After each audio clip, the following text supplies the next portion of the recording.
미국에서 가장 중도적이고 제도화된 언론 중 하나인 USA 투데이조차도 이제는 장갑을 벗어던졌다는 사실을 상상해 보세요. 우리가 말하는 것은 분석적이거나 기술적인 기사도 절차적인 보도도 아닙니다. 거의 절박함이 묻어나는 듯한 헤드라인입니다. 정치의 중심조차 마침내 지금 무슨 일이 벌어지고 있는지를 깨달은 듯합니다. 도널드 트럼프의 정신적 쇠퇴가 대낮에 드러나고 있다. 이 문장은 야당의 선전물이 아닙니다. 좌파의 격한 사설도 아닙니다. 수십 년간 균형을 유지하려 애쓴 언론의 입에서 나온 말입니다. 극단을 중재하려고 애쓰며 불편한 진실을 외면했던 그 언론이 이제야 너무 늦게 눈을 뜬 듯합니다. 지금 우리가 목격하는 것은 단지 한 남자의 몰락이 아닙니다. 그를 수년간 방관한 시스템 전체의 실패입니다. 책임보다는 침묵을, 진실보다는 비겁한 중립을 택해온 체제 말입니다. 그리고 이제 미국 대통령이 공공연히 망상에 빠지는 것을 세상이 숨죽여 바라보고 있습니다. 도널드 트럼프는 단순히 혼란스러운 상태가 아닙니다. 그는 현실과 전쟁 중입니다. 그리고 그가 사용하는 무기는 사실이 아닙니다. 그의 무기는 거짓말, 왜곡, 그리고 자기 자신조차 감당하지 못하는 팽창된 자아입니다. 최근 트럼프는 그 어느 때보다 당혹스러운 광경을 연출했습니다. 유럽에서 카메라 앞에서 국가 정상들과 기자들 앞에서 그는 말 그대로 제어불능의 연설을 퍼부었습니다. 풍력 터빈을 인류의 위협으로 묘사했고 가자지구에 굶주린 아이들이 자신이 보낸 원조에 감사하지 않는다고 비난했으며 제프리 앱스타인의 섬을 방문한 적이 없다는 것을 마치 유감인 듯 언급했습니다. 이 모든 말이 쉬지 않고 필터 없이 그의 입에서 흘러나왔습니다. 마치 생각 대신 소음을 토해내는 폭주한 컨베이어 벨트 같았습니다. 하지만 더 무서운 건 내용이 아닐지도 모릅니다. 가장 소름 끼치는 건 그의 말투, 눈빛, 때를 놓친 웃음, 연결되지 않는 문장들입니다. 그는 두려워하고 있습니다. 잊혀질까봐, 통제력을 잃을까봐, 중심이 되지 못할까봐. 그리고 그런 두려움은 트럼프 같은 인물에게는 견딜 수 없는 것입니다. 수십 년간 트럼프는 강한 이미지, 성공의 상징, 권력을 아는 인물로 자신을 포장했습니다. 독재자들과 거래할 줄 아는 사업가, 누구도 말하지 못하는 진실을 말하는 외부인으로 자신을 팔았습니다. 하지만 지금은 그 껍질이 갈라지고 있습니다. 드러나는 것은 약함이며 동시에 위험입니다. 절대 권력을 손에 쥔 불안정한 인간은 단순한 비극이 아니라 치명적인 위협입니다. 트럼프는 단순히 거짓말을 하는 사람이 아닙니다. 거짓말 없이는 존재할 수 없는 사람입니다. 그의 말 한마디 한마디는 계산된 퍼포먼스입니다. 그러나 이제 그 퍼포먼스마저 무너지고 있습니다. 즉흥적 연기도 흐트러지고 관객이 하나둘씩 무대 뒤에 줄을 보기 시작합니다. 그리고 모두가 깨닫기 시작합니다. 마법사는 지쳤고 그의 마법은 더 이상 두렵지 않습니다. 그저 민망할 뿐입니다. 한번 생각해 보세요. 3억 명이 넘는 국민을 대표하는 미국 대통령이 풍력 터빈을 종말의 무기처럼 언급합니다. 그것도 술자리도 아닌, 팟캐스트도 아닌 국제 기자회견장에서 각국 정상들과 함께. 그리고 아무도 웃지 않습니다. 왜냐하면 더 이상 우스운 일이 아니기 때문입니다. 이제는 불편함, 당혹감, 그리고 공동의 수치심이 남았습니다. 모두가 악몽 속에 끌려온 듯한 기분입니다. 그가 가자지구의 아이들에 대해 말할 때 우리가 듣는 것은 연민도 리더십도 아닙니다. 심지어 인간적인 제스처조차 없습니다. 그가 말하는 것은 불만입니다. 왜 나에게 감사하지 않느냐는 투정입니다. 마치 버려진 아이 같고 칭찬을 갈망하는 재벌 2세 같습니다. 타인의 고통을 자기 피할 기회로 여기는 듯한 발언입니다. 이건 단순한 정치적 실수가 아닙니다. 이건 증상입니다. 현실과 허구의 경계를 잃은 자의 증상입니다. 그런데 문제는 그 주위의 제도들이 여전히 아무 일도 없다는 듯이 굴고 있다는 것입니다. 아직도 이 상황이 정상적인 정치의 영역에 있는 것처럼 행동합니다. 아직도 타협과 협상의 가능성이 남아있는 것처럼 말합니다. 하지만 아닙니다. 붕괴된 정신과는 협상이 불가능합니다. 망상을 적으로 보는 사람과는 합의할 수 없습니다. 히스테리의 소용돌이 속에서 초강대국을 운영할 수는 없습니다. 그보다 더 섬뜩한 건 바로 무반응입니다. 어른들은 어디에 있는가? 보좌관은, 동료는, 공화당은 어디에 있는가? 그들은 모두 침묵하고 있습니다. 이건 더 이상 정치의 문제가 아닙니다. 정신의 문제입니다. 책임의 문제입니다. 세계 최강국의 자리에 설 자격이 있는지를 가릴 도덕적 기준의 문제입니다. 그리고 그 시점은 이미 오래전에 도래했습니다. 지금은 단지 더 이상 숨길 수 없을 만큼 명백해졌을 뿐입니다. 수년간 불편한 진실을 외면해온 이들조차 이제는 더 이상 눈을 감을 수 없습니다. 소음이었을 뿐이던 것이 이제는 완전한 붕괴로 바뀌었습니다. 당신은 누군가가 당신의 눈을 똑바로 보며 거짓말을 하는 느낌을 받은 적이 있나요? 그 거짓말이 너무도 확신에 차 있어서 믿은 게 아니라 이상해서 망설이게 되는 그런 순간 말입니다. 어떻게 사람이 이렇게 차분하게 거짓말을 할 수 있을까? 아마 비슷한 경험이 있었을지도 모릅니다. 승진과 인정을 약속하지만 아무것도 공식화하지 않는 상사. 변하겠다고 말하면서도 실제로는 회피하는 연인. 곧 좋아질 거야 라고 항상 말하지만 상황은 점점 더 나빠지는 친척. 우리는 시간이 지나며 배웁니다. 서류 없이 말만으로는 아무 가치도 없다. 그건 단지 희망이라는 포장지를 두른 공기일 뿐입니다. 그리고 트럼프가 제공하는 것도 바로 그것입니다. 부풀려진 희망, 일부러 모호하게 만든 약속, 그리고 그것을 국가주의적 연설이라는 금색 리본으로 포장한 것. 하지만 그 리본을 풀어보면 상자 안엔 아무것도 없습니다. 유럽연합과의 협정은 그 좋은 예입니다. 조항이 없습니다. 서명된 계약도 없습니다. 실행 일정도 목표도 디지털 서명도 초안조차도 없습니다. 존재하는 것은 카메라, 미사여구, 그리고 역사적 의미만 있는 스코틀랜드 회담이라는 무대뿐입니다. 마치 가장 아름다운 교회에서 결혼식을 잡아놓고 신랑도 신부도 주례도 없이 그저 사진을 찍기 위해 행사만 여는 것과 같습니다. 경제 위기를 겪어본 사람에게는 이 이야기 익숙하게 들릴 겁니다. 기적의 약속은 항상 바닥이 흔들릴 때 등장합니다. 그리고 2025년 많은 가정에서 그 바닥은 이미 금이 가고 있습니다. 마트 선반은 비어가고 물가는 오르고 월급은 줄어들고 있습니다. 시민은 전기세와 자녀 학비를 내기 위해 주머니를 털고 있는데 대통령은 도달하지도 않을 수천억 달러 규모의 투자 계획을 조작합니다. 왜냐하면 그런 투자를 하겠다고 한 나라들은 법적 권한조차 없기 때문입니다. 유럽연합은 기자회견 몇 시간 후 분명히 밝혔습니다. 그런 협정은 없다. 그리고 그것을 체결할 정치적 권한조차 없다. 승인도 공식적인 의도도 없습니다. 그저 마이크 앞에서의 외교적 예의일 뿐입니다. 하지만 트럼프는 개의치 않습니다. 그의 목표는 단지 문장이 퍼지는 것입니다. 영상이 클릭을 유도하고 지지자들이 로켓 이모지와 국기와 함께 공유하면 목표는 달성된 셈입니다. 그가 판매하는 것은 결코 통치 능력이 아닙니다. 서사입니다. 내용이 황당하든 말든 쇼로 작동하기만 하면 되는 정치 연극입니다.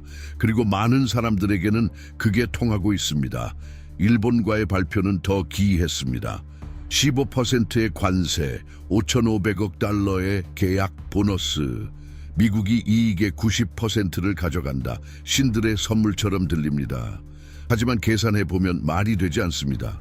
일본의 국내 총생산 전체는 약 4조 달러입니다. 트럼프의 말에 따르면 일본은 자신의 연간 GDP의 10% 이상을 단번에 미국에 넘긴다는 것입니다. 그것도 단지 선의의 표시로 말이 안 되죠. 도쿄는 즉각 성명을 발표했습니다. 그런 투자는 없다. 계약 보너스도 없다. 향후 검토 대상인 특정 분야에 대한 신용 라인만이 있을 수 있다고 했습니다. 제한적이고 조건부이며 소규모. 트럼프가 연출한 쇼와는 정반대의 현실입니다. 예산, 계획, 목표에 대해 일해본 사람이라면 이런 허위 발표는 거의 모욕적입니다. 수학과 상식을 생중계에서 짓밟는 것을 지켜보는 기분이니까요. 그런데도 박수를 받습니다. 당신은 이런 버블 속에 사는 사람과 대화해 본 적이 있나요? 불가능하다는 걸 아는 약속을 철석같이 믿는 사람과 말이죠. 2025년 현재 그런 사람을 가족, 동료, 지인 중에서 점점 더 자주 만나게 됩니다. 40, 50, 60을 넘긴 사람들조차 쉽고 달콤한 약속에 마음을 빼앗깁니다. 세상이 너무 버겁기 때문일까요? 진실이 너무 아프기 때문일까요? 아니면 현실의 공허함을 마주하느니 동화 속 거짓말을 믿는 게 낫기 때문일까요? 하지만 문제는 그 거짓말들이 현실에 영향을 미친다는 것입니다. 존재하지 않는 협정이 시장의 기대를 만들고 주가를 움직이며 투자자의 결정을 왜곡합니다. 소상공인은 인센티브를 기대하며 재고를 조정하고, 농부들은 루머에 따라 수확과 수출 일정을 바꾸며, 50대 이상의 근로자들은 마지막 저축을 허무한 분야에 투자합니다. 그리고 진실이 드러날 즈음엔 이미 너무 늦었습니다. 피해는 끝났고 트럼프는 다음 쇼로 이동했죠. 여기엔 하나의 패턴이 있습니다. 그리고 그건 너무 위험해서 무시할 수 없습니다. 그는 외교를 허구로 국제무역을 마케팅 무대로 바꿉니다. 그 대가를 치르는 것은 현실에서 살아가는 사람들입니다. 청구서를 내고 연금이 상속재산으로 보호되지 않는 사람들, 반복된 실수를 시장이 용서하지 않는 사람들입니다. 그래서일지도 모릅니다. 도널드 트럼프와 시진핑 같은 인물의 심리를 이해하는 것이 그 어느 때보다 시급한 이유는 단순히 뉴스를 따라가는 것이 아닙니다. 어느 편을 응원하는 문제가 아닙니다. 그들의 삶의 궤적 속으로 깊이 들어가는 것, 그들이 어떻게 생각하는지, 무엇이 그들을 움직이는지, 어떤 트라우마와 집착이 그들의 세계관을 만든 건지를 제대로 파악하는 일입니다. 그들이 하는 모든 행동은 고립된 사건이 아닙니다. 혼돈 속에도 논리가 존재합니다. 광기로 보일 때조차 그 안에는 구조가 있습니다. 그래서 저희는 글로벌 정세를 뒤흔드는 대통령들의 정치적 전기를 다룬 스페셜 이북을 준비했습니다. 이 책을 통해 당신은 단순한 사실이 아니라 그 사실 이면의 배경을 이해하게 됩니다. 현재를 떠미는 과거, 반복되는 결정들, 속이는 약속과 더 깊은 변화를 예고하는 조짐들. 이북은 고정 댓글에서 확인하실 수 있습니다. 도널드 트럼프의 협정에 대해 아무도 말해주지 않은 사실이 있습니다. 그 협정들이 존재하지 않는다는 것만이 아니라 가장 보호받아야 할 사람들을 오히려 처벌하고 있다는 점입니다. 트럼프가 해외와 수십억 달러의 협상을 연기하는 동안 정작 미국 국내의 공장들은 그의 관세 정책 때문에 파산 직전입니다. 국산 산업을 보호하겠다며 팔아온 보호무역주의적 수사는 이제 정교하게 위장된 함정이 되었습니다. 그리고 그런 함정은 언제나 그렇듯 도망치기엔 너무 늦은 시점에야 본색을 드러냅니다. 그 사이 일본과 독일 같은 국가는 일시적인 이익을 얻기 위해 압박합니다. 자동차, 부품, 반도체에 대한 관세를 낮추고자 하며 그리고 실제로 성공합니다. 그들은 알고 있기 때문입니다. 트럼프의 수사 뒤에는 법적 구속력이 없는 공허함이 존재한다는 것을, 그의 발표는 선동적이지만 허약하다는 걸, 그래서 그들은 이를 전략적으로 이용합니다. 서명도 날짜도 없이 적당한 투자만 약속하고 그 대가로 미국 시장에 우선 진입권을 얻습니다. 결과는 독일 자동차 제조사들은 시장에 대대적으로 진입합니다. 일본 대기업들은 면세 혜택으로 지사를 세웁니다. 그리고 오하이오주의 중소기업가는 기본 자재의 40%나 더 많은 비용을 지불하며 자국 대통령의 도움 아래 국제 경쟁자들이 번영하는 모습을 지켜만 봅니다. 어떻게 이런 일이 가능할까요? 미국 산업을 보호하겠다고 약속한 대통령이 어떻게 이렇게 쉽게 등을 돌릴 수 있을까요? 그 해답은 연설에 있지 않습니다. 마쿠에 있습니다. 은밀한 이해관계, 투기로 이득을 보는 이들의 경제적 연결고리에 있습니다. 소규모 생산자들이 허우적거릴 때 거대 투자 펀드들은 그 잔해를 사들입니다.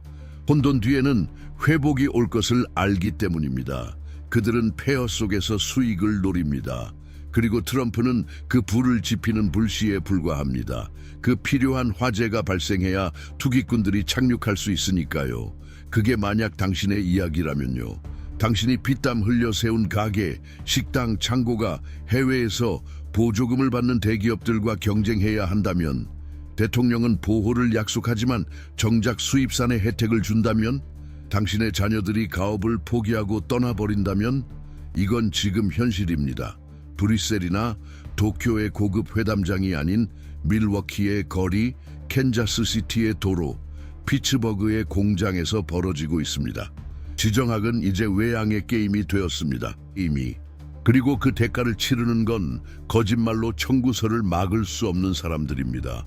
공기 중엔 배신의 쓴맛이 감돌고 있습니다. 신문이 떠들어대는 연극 같은 배신이 아니라 조용히 일상을 갉아먹는 배신입니다. 수십 년 동안 성실히 일해온 직원이 해고당할 때 느끼는 그것과 같습니다. 유권자가 자신이 들었던 모든 말이 단지 박수를 받기 위한 쇼였음을 깨달았을 때 느끼는 감정입니다. 트럼프가 하는 일이 바로 그겁니다. 충성심을 화폐로 사용합니다. 결코 도달하지 않는 보상을 약속하고 비판을 받으면 외국, 언론, 내부의 배신자들에게 책임을 전가합니다. 자신에겐 절대 책임지지 않습니다. 하지만 피해자들이 자신이 이용당했다는 사실을 자각하기 시작하면 어떻게 될까요? 계획도 전략도 진심도 없었다는 것. 관세는 실질적인 보호가 아닌 거래 상대국을 협박하기 위한 도구였다는 것. 협정은 사람들의 삶을 바꾸기보다는 신문 헤드라인용이었다는 것. 한 국가의 산업 기반이 단지 쇼의 일부로 희생되었다는 걸 깨달으면 그 나라는 어떻게 될까요? 정부가 고의적으로 경제 구조에 대해 거짓말을 한다면 그 민주주의는 어떻게 버틸 수 있을까요? 이것은 허구가 아닙니다. 수출 보고서, 산업의 분기별 재무제표, 지역 신문에 쌓이는 대량 해고 기사들에서 이 현실은 이미 명백합니다. 트럼프가 승리를 외치는 동안 숫자들은 전혀 다른 이야기를 합니다. 그리고 그 숫자는 단지 숫자가 아닙니다. 사람들입니다. 62살의 작업자, 다시 일할 곳을 찾지 못합니다. 은퇴를 미루는 부부들, 건강보험이 잘렸기 때문입니다. 할아버지와 할머니는 손주들과 멀어집니다. 집을 팔고 타주로 이사가야 겨우 생계를 유지할 수 있으니까요. 그리고 이 모든 가운데 가장 분노를 일으키는 건 아이러니입니다. 철강, 구리, 마이크로칩, 비료처럼 미국에서 더 비싸진 제품들이 트럼프가 선택한 동맹국들에겐 특별 면세 혜택으로 계속 유입됩니다. 그 동맹국이 누구냐고요? 바로 트럼프의 언어를 교묘히 조작할 줄 아는 자들입니다. 모호한 약속으로 손짓하고 기자회견에선 아첨하며 그의 환상에 몸을 맡기는 자들입니다. 그 대가로 경제는 거울의 게임을 잘하는 자들에게 주어지는 보상이 됩니다. 당신은 이렇게 묻고 싶을지도 모릅니다. 아무도 나서지 않나요? 아무런 대응도 없나요? 많은 이들이 시도하고 있습니다. 노조는 고발하고 전문가들은 경고하고 의원들은 질의합니다. 하지만 이 모든 것은 매일 갱신되는 연기 속에 묻힙니다. 때로는 역사적 선언, 때로는 조작된 논란, 또는 음모론적 소음이 핵심을 가립니다. 나라 전체가 풍력 발전기가 암을 유발한다는 논쟁에 집착하는 동안 경제 구조는 내부에서부터 무너지고 있습니다. 그리고 대통령은 무감각하게 자기 머릿속에만 존재하는 세상을 계속 팔고 있습니다. 그래서 우리는 말해야 합니다. 나누어야 합니다. 논의해야 합니다. 왜냐하면 이 사기극이 반복된다면 우리는 의도적으로 파괴된 것을 다시 짊어져야 할 세대를 위험에 빠뜨리는 것이기 때문입니다. 분노만으로는 부족합니다. 행동이 필요합니다. 그리고 그 행동은 오늘 거짓말을 더 이상 받아들이지 않는 것에서 시작됩니다. 국민을 위한다는 사람에게 당신의 미래가 빈 문장 속에 팔려나가지 않도록요. 여기까지 읽었다면 당신도 무언가 잘못되었다는 감각을 느끼고 있다는 뜻입니다. 그래서 지금 이 대화에 참여해 주시길 초대합니다. 채널을 구독해 주세요. 이 영상을 좋아요해 주세요. 그리고 무엇보다 댓글로 당신의 생각을 들려주세요. 진실은 혼자 만들어지지 않습니다. 그건 목소리가 필요합니다. 그리고 당신의 목소리가 다음 불빛이 될 수 있습니다. 모든 것은 한 사람의 부재로 시작되었습니다. 처음엔 아무도 말하지 않았지만 조금씩 그 공백은 도드라지기 시작했습니다. 대만 총통은 뉴욕에 도착하지 않았습니다. 경유도 없었고 영접도 없었고 악수도 없었으며 인터뷰도 없었습니다. 마치 아시아에서 가장 민감한 지역이 몇 시간 동안 존재하지 않았던 것처럼. 그 이유는 무엇일까요? 도널드 트럼프가 물러섰기 때문입니다. 외교적 협상이나 조약이 아니라 시진핑의 직접적인 요구에 굴복했기 때문입니다. 회의도 없었고 교환도 없었습니다. 그저 은근한 명령 그리고 즉각적인 복종이 있었을 뿐입니다. 당신은 누군가가 송긋 하나 되지 않고도 고개를 숙이는 장면을 본 적 있나요? 말보다 많은 것을 말하는 제스처, 바로 그랬습니다. 미국 대통령, 외국의 강압에 저항하는 상징이어야 할 그 자리에 있는 인물이 민주주의 국가에 선출된 지도자가 미국 땅을 밟는 것을 조용히 금지당하는 것을 받아들였습니다. 안보 때문도 외교 전략 때문도 아닙니다. 단지 수천 킬로미터 떨어진 곳에서 침묵이 법인 제국의 지도자가 그렇게 결정했기 때문입니다. 그리고 트럼프는 따랐습니다. 이게 의미하는 바는 무엇일까요? 단순한 후퇴 그 이상입니다. 하나의 메시지입니다. 대만을 향한 것만이 아니라 전 세계를 향한 메시지. 수십 년간 자유, 용기, 주권의 요새로 자처해온 나라가 외세의 변덕 앞에서 물러서는 순간 그 나라는 동맹국들에게 이런 교훈을 남깁니다. 당신은 혼자다.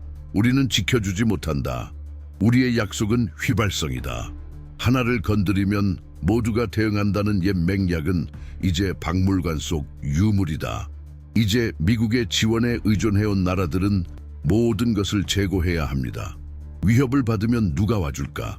침공을 당하면 누가 반응할까? 하지만 이 문제는 단순한 지정학을 넘어섭니다. 이 행동은 겉보기에 기술적이고 일시적일 수 있지만 실제로는 훨씬 더 깊은 감정을 건드립니다. 신뢰. 그리고 신뢰는 한 번 깨지면 같은 길로는 돌아오지 않습니다. 당신도 그런 경험이 있지 않나요? 널 지킬게 라고 말해놓고 정작 필요할 때 외면했던 사람. 도움을 요청했지만 침묵한 아버지. 가장 힘들 때 사라진 친구. 절대 떠나지 않겠다고 말하고선 고갯길에서 손을 놓은 연인. 이제 그것을 세계적 규모로 상상해보세요. 영국 총리는 의례적 태도를 유지했고 독일 대표들은 발언을 피했습니다. 하지만 복도에서 보인 표정이 모든 걸 말해주었습니다. 그들은 알고 있었습니다. 대만 총통이 막혔다면 우리는 어떻게 될까? 발트해나 발칸반도의 위기가 닥친다면 트럼프는 등을 돌릴까? 자국 내 정치적 편의를 위해 유럽은 이제 노력할 가치가 없다고 말하지는 않을까? 그런 선택은 처음이 아닐 것입니다. 복잡한 외교 대신 권위주의의 편안함을 택한 자들의 행보는 역사 속에 수도 없이 존재하니까요. 전쟁을 선포하지 않고도 동맹을 배신할 수 있습니다. 발을 빼면 그만입니다. 모른 척하면 됩니다. 넘어지는 이를 보며 웃으면 됩니다. 대만에 대한 트럼프의 행보는 그런 침묵에 서명한 것입니다. 서명 없는 항복. 트럼프는 시진핑에게 메시지를 보냈습니다. 그리고 아마 자신이 뭘 줬는지도 제대로 깨닫지 못했을 겁니다. 권위주의자들이 가장 만족할 때는 민주주의자들이 침묵할 때입니다. 그들은 소란을 원하지 않습니다. 허가를 원합니다. 그리고 가장 강력한 허가는 침묵 속에서 나옵니다. 폭력에 맞서겠다고 약속했던 이들이 말을 아낄 때 세상은 그것을 허가로 해석합니다. 지속적으로 위협받는 국가의 여성 지도자를 미국 입국조차 막음으로써 트럼프는 단순히 굴복한 게 아닙니다. 정당화한 것입니다. 말없이 선언한 셈입니다. 강자가 규칙을 정해도 되는 경우가 있다. 무역 협정을 잃을까 두려운 마음이 역사적 동맹의 무게보다 클 수 있다. 그 결과는 균열. 땅이 아니라 상상 속에서 일어난 균열. 미국이 도덕적 등대, 제도적 가치라는 믿음은 더 이상 예전처럼 설득력 있지 않습니다. 그 비달에 살아온 이들은 그것을 알고 있습니다. 한 민족은 어떤 감정을 느낄까요? 저항의 상징으로 여겨졌던 나라가 편의를 위해 무릎 꿇을 때, 평생 자국의 깃발을 외교 현장에서 지켜온 외교관은 자신이 싸워온 권위주의 앞에서 조국이 침묵할 때 어떤 마음이 들까요? 이 굴복은 하나의 문을 열었습니다. 국제적 협박의 정상화. 중국에게 통했으니 다른 나라들도 시도할 겁니다. 시진핑이 비어있는 약속을 던지고 트럼프가 대만을 차단했다면 누구든 동일한 방법을 쓰지 않을 이유가 없겠죠. 세상은 이제 이해했습니다. 적절한 위협과 상징적인 수표 하나면 미국의 저항은 연기처럼 사라진다. 그리고 예상대로 그 제스처조차 약속을 이행시키지 못했습니다. 중국과의 협정은 존재하지 않았습니다. 유럽, 일본과 마찬가지로요. 존재하는 것은 영상, 해시태그, 장식용 발표뿐. 시진핑은 수천억 달러의 투자를 이행하지 않았습니다. 어떤 공식 협정에도 서명하지 않았습니다. 오히려 대만에 대한 압박을 강화했고 남중국해의 군사기지를 확장했으며 미국의 후퇴 다음 날 통일은 필연적이라는 도발적인 선언을 내놨습니다. 우연일까요? 아니면 굴복은 지배욕을 멈추지 못한다는 또 하나의 증거일까요? 이 모든 것 중에서 가장 씁쓸한 건 트럼프가 이 굴복을 어떻게 포장하느냐입니다. 그는 말합니다. 우리는 존중받았다. 협정은 진행 중이다. 세계가 미국의 힘을 보고 있다. 하지만 어떤 힘이란 말입니까? 전통적 동맹국들은 등을 돌리고 민주주의 국가는 물러서고 전통적인 적국은 점점 더 자신감 있게 전진하고 있습니다. 힘은 말이 아니라 행동에서 나옵니다. 그리고 지금까지의 행동은 단 하나의 진실을 말합니다. 위대함을 되찾겠다고 약속한 그 사람은 미국의 위신을 지탱하던 기둥을 조금씩 무너뜨리고 있습니다. 그가 말했다. 외국 정상 옆에서, 카메라 앞에서, 기자들과 참모들로 가득한 방 안에서 모두가 못 들은 척한 그 순간에 어쩌면 내 이름이 에프스타인 문서에 일부러 끼워졌을 수도 있어. 그게 바로 그가 한 말입니다. 그 문장은 바람 없는 밤에 갑자기 열린 창문처럼 공기 중에 멈춰 있었습니다. 질문은 왜 말했느냐가 아니라 왜 지금 말했느냐입니다. 왜냐하면 사법 문서에 이름이 끼워질 수는 없습니다. 그리고 트럼프만큼 스캔들을 예고하는 기술에 능한 사람은 없습니다. 증거가 나오기 전 먼저 의심을 던지고 질문이 나오기 전 음모론을 흘리는 것. 늘 그래왔습니다. 그리고 제프리 에프스타인 건도 마찬가지입니다. 그는 에프스타인의 섬을 방문한 특권을 누리지 못했다고 말하고 동시에 기슬레인 맥스웰에게 사면을 고려한다는 가능성을 시사합니다. 이 모든 것이 뒤죽박죽인 연극처럼 보입니다. 정치 극인지 사법 희극인지 도덕적 악몽인지 관객 스스로 판단하게 만드는 연출입니다. 당신은 미성년자 성착취와 연관된 장소를 특권이라는 단어로 언급한 마지막 사람을 기억하시나요? 아마 없을 겁니다. 왜냐하면 그건 정상적인 말이 아니기 때문입니다. 정치적 언어도 아닙니다. 그건 가치관의 고백 혹은 그 부재에 대한 인정입니다. 절대 해서는 안 되는 말, 단 하나의 목적이 있을 때만 나오는 말, 경계를 시험할 때. 그리고 트럼프는 항상 시험합니다. 카메라를 응시하며 묻습니다. 어디까지 말해도 괜찮을까?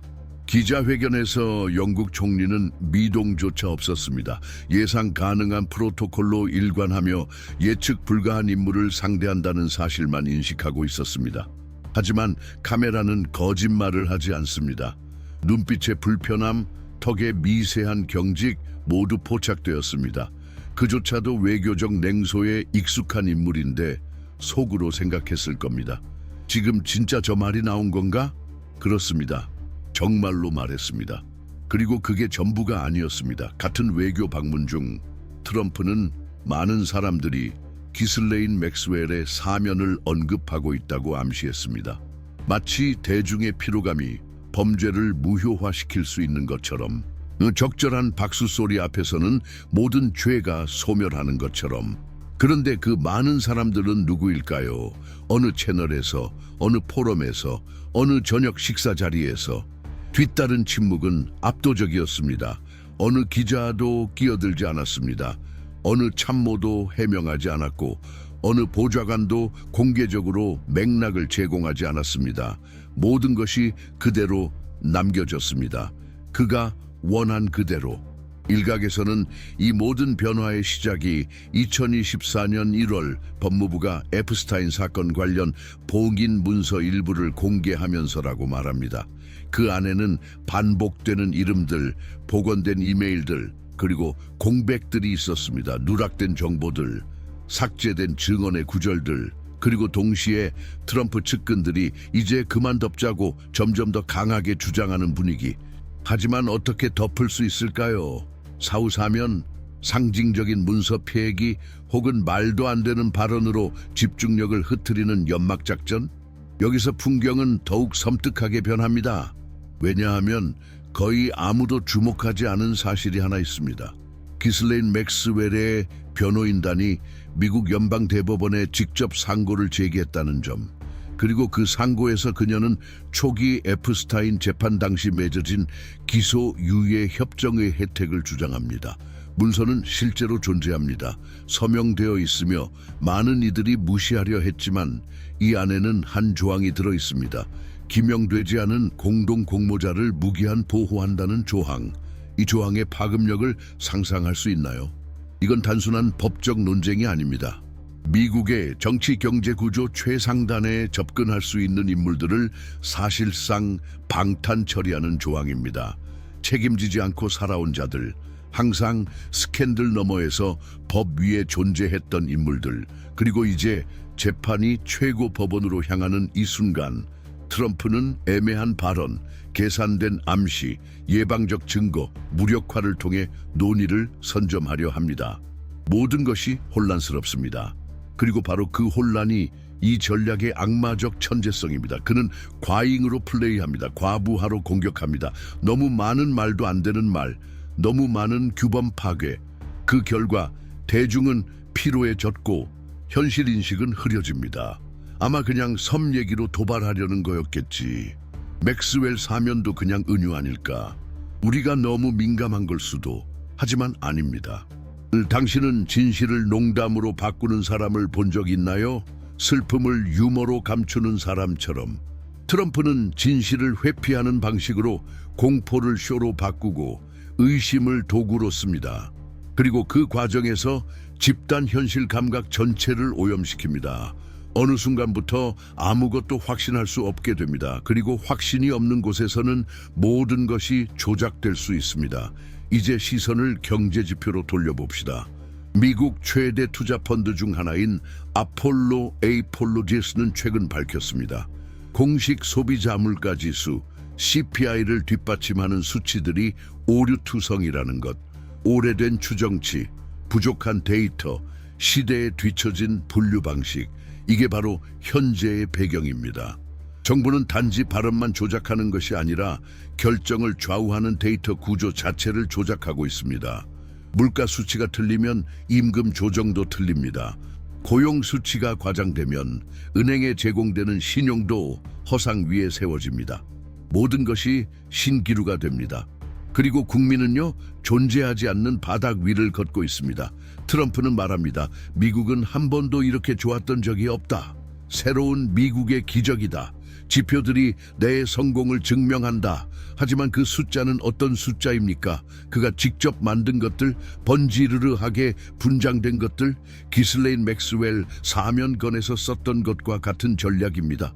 너무도 뻔뻔한 정상성의 이미지를 만들어 아무도 질문할 틈을 갖지 못하게 만드는 것. 당신도 이런 적 있나요? 속으로는 이상하다고 느끼면서도 겉으로는 모든 게 괜찮다고 믿게 되는 순간. 회의에서, 결혼식에서, 장례식장에서 그 상황을 이해한 척 웃으며 앉아있던 기억. 미국 수백만 명이 매일 그것을 겪고 있습니다. 마트에 가고 가격을 보고 연설을 듣지만 문제가 자기한테 있는 건지 나라에 있는 건지 헷갈립니다.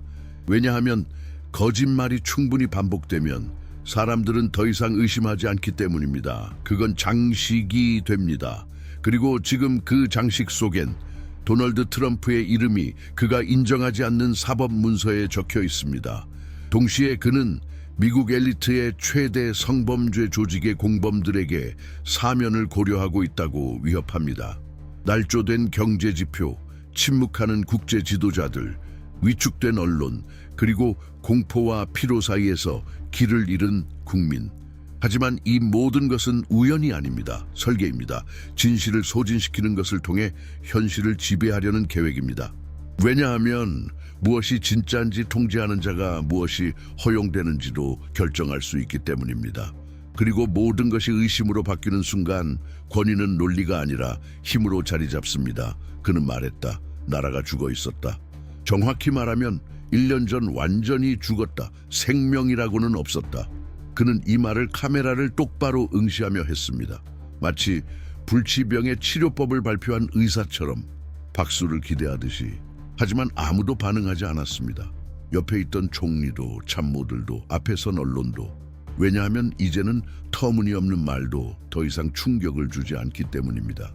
망상의 반복은 면역을 만듭니다. 그리고 도널드 트럼프는 바로 그 점을 노립니다.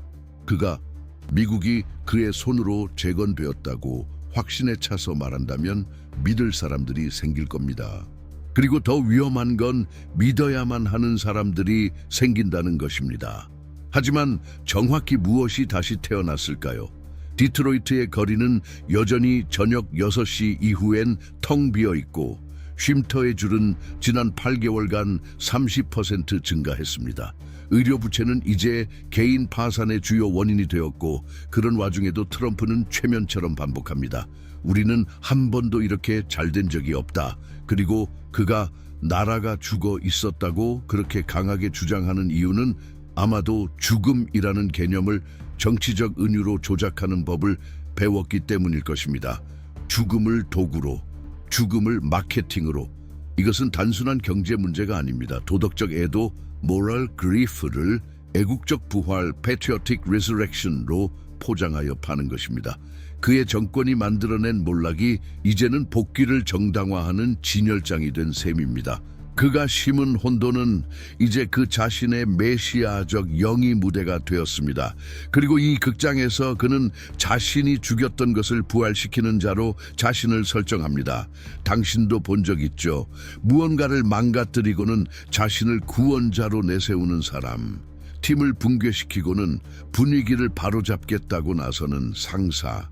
수년간 아이를 외면하다가 선물 들고 돌아와 감사받으려는 아버지.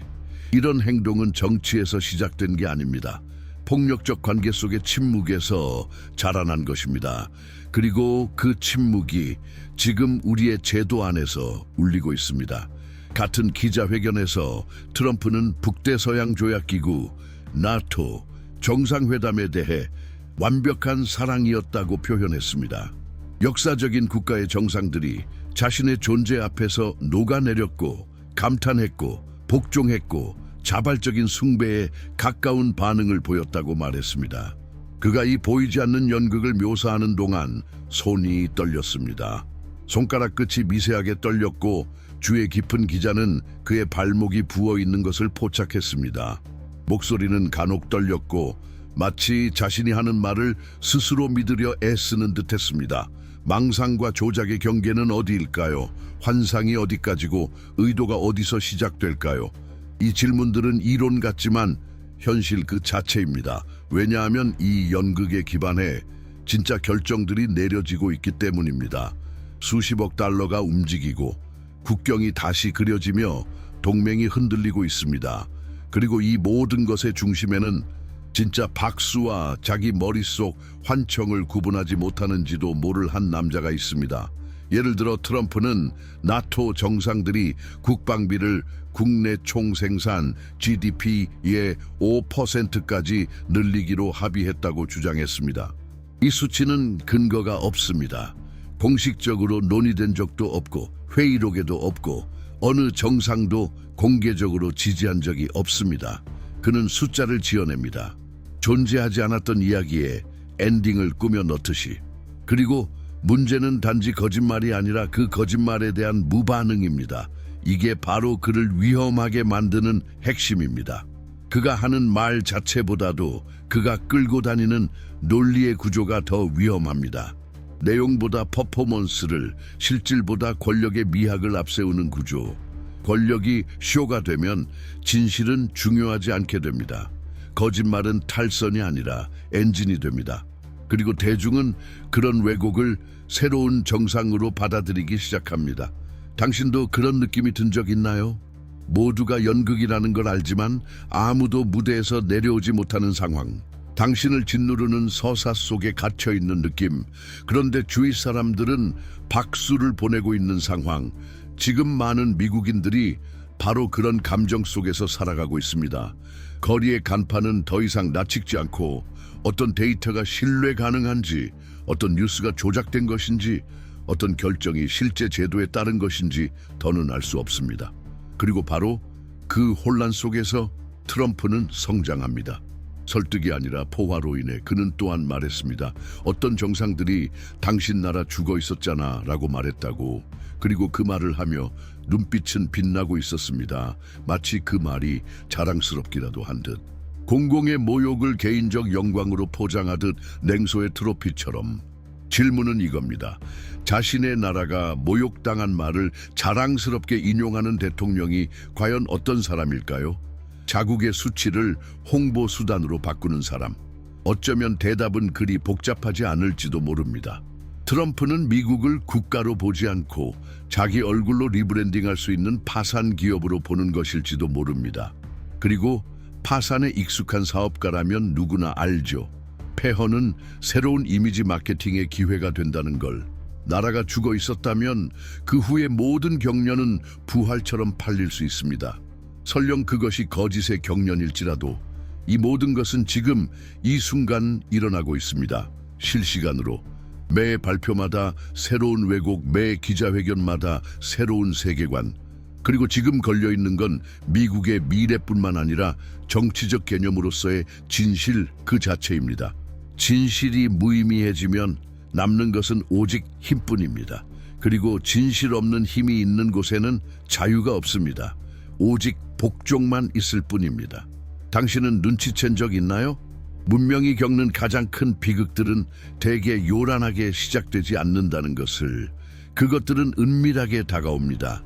모른 척하는 눈길 속에서, 편견 가득한 농담 속에서, 조작된 수치가 반복되며 진실이 되어가는 그 과정 속에서.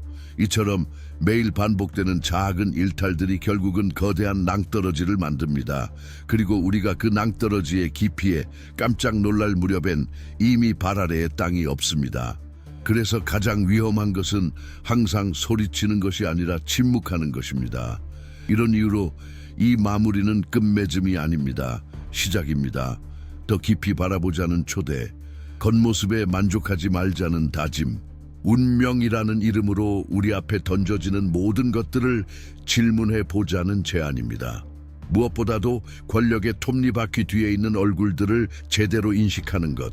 왜냐하면 어떤 지배자도 어떤 지도자도 무우에서 등장하지 않기 때문입니다. 도널드 트럼프 역시 예외가 아닙니다. 그는 단순한 인물이 아닙니다. 그는 시대의 왜곡된 거울입니다. 트라우마를 이야기로 바꾸고 좌절을 정치 연료로 바꾸며 원한을 권력 프로젝트로 만든 시대의 반영입니다. 한편 시진핑은 전혀 다른 축, 전혀 다른 전통을 대표합니다. 하지만 그 역시 모순에서 자유롭지는 않습니다. 둘 다 개인적인 상처를 국가의 노선으로 번역할 줄 아는 인물들입니다. 제도를 넘어 감정과 집단적 공포를 통제하는 법을 배운 사람들. 그래서 그들의 삶을 이해하는 것은 단순한 지적 활동이 아니라 생존의 문제입니다. 우리가 지금 어디로 끌려가고 있는지, 그리고 왜 그 방향으로 끌려가는지 파악하기 위해서입니다. 이런 문제의식 속에서 저희는 특별한 이북을 제작했습니다. 고정 댓글을 통해 무료로 접속할 수 있습니다. 그 안에는 전 세계 수십억 명의 운명에 영향을 미치고 있는 이 지도자들의 깊이 있는 전기가 담겨 있습니다. 우리는 그들을 괴물로도 순교자로도 그리지 않았습니다. 그들이 진짜 어떤 사람들인지 욕망과 결핍, 전략과 환경에 따라 움직이는 현실 속의 인간으로서 그려냈습니다. 왜냐하면 그들의 과거를 이해하면 우리 미래의 신호를 알아차릴 수 있기 때문입니다. 여기까지 읽어주셨다면 진심으로 감사드립니다. 분산과 산만이 계획된 이 시대에 끝까지 함께해주는 것 자체가 명료함의 행위입니다. 당신은 읽었고 생각했고 그리고 침묵 속에서라도 눈을 돌리지 않기로 선택했습니다. 그것은 큰 차이를 만듭니다. 이 콘텐츠가 당신 안에서 울림을 만들었다면 이제 한 걸음 더 나아오시길 바랍니다. 채널을 구독해 주세요. 댓글로 당신의 생각을 들려주세요. 무엇이 당신을 흔들었는지 듣고 싶습니다. 좋아요를 눌러주세요.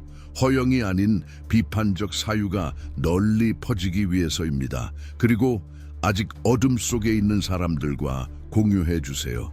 무엇보다 계속해 주세요. 계속 관찰하고 계속 저항하고 계속 떨리는 목소리로라도 수능을 거부해 주세요. 왜냐하면 깊이 생각하고 용기 있게 바라보며 정직하게 말하는 사람이 하나라도 더 있다면 우리는 아직 끝나지 않았습니다. 곧 다시 만납시다.